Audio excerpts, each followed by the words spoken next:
فدوى كانت جالسة حدا الشرجم كتشوف الشتا كطيح.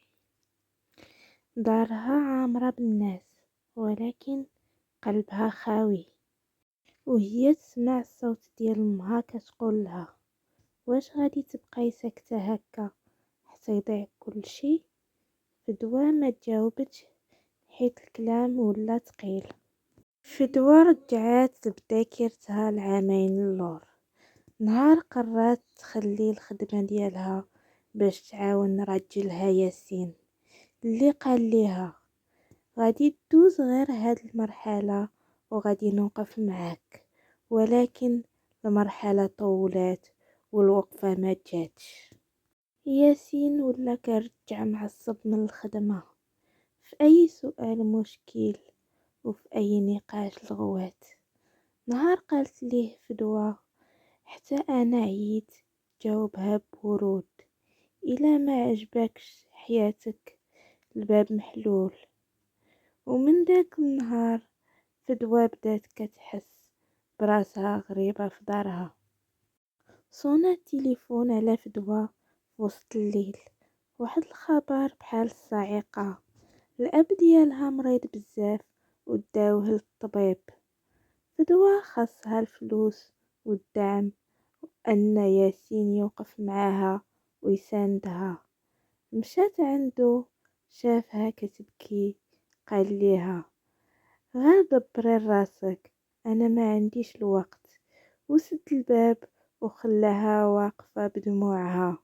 حيت بعض الناس كيخليوك في أسوأ لحظة في حياتك، ومن ثم عرفات ماشي كل شي اللي كنقولوا ليهم سند كيوقفوا معانا. رجعت فدوى لدار والديها وما هرباتش، ولكن رجعت باش تنقد راسها. الناس هضروا خاصك تصبري وتتحملي، ولكن حتى واحد ما حاس بداكشي اللي حسيت به فدوى. من بعد شهور ياسين بقى بوحدو، دار خاوية، الهدوء ولا ثقيل. فاش مرض هو ما لقى حتى واحد حداه.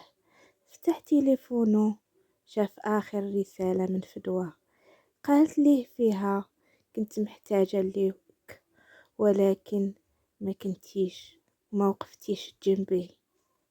مشى ياسين عند فدوى، وقف قدامها بلا كبرياء وقال ليها عرفت قيمتك مع الطل.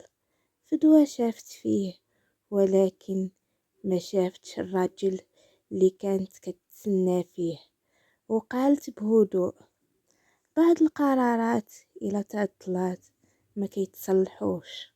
فدوى خرجت تخدم من جديد، بقات قوية ولكن ما نساتش. ياسين بقى مع الندم، تعلم الدرس ولكن بثمن.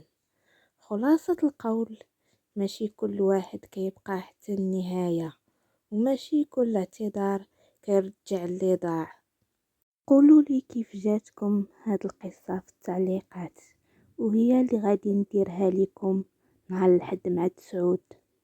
كنت قلت لكم انني غادي نبدا السلسلة هاد الحد، ولكن جلست مع راسي وقررت انه تكون ما بين السلسلة والسلسلة 15 اليوم، وهكذا باش كنستوعبوا السلسلة اللي فاتت وكيكون شويش ديال الوقت باش نفهموها، ويبقى حتى الوقت لي انا باش نصوب السلسلة الماجية ونشوف شنو غادي ندير فيها.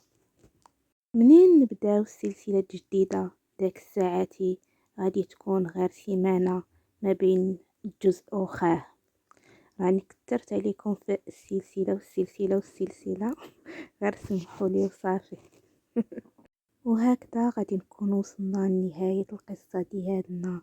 ما تنساوش ديروا لي تعليق زوين على القصة، لايك واشتركوا في القناة باش يوصلكم اي جديد.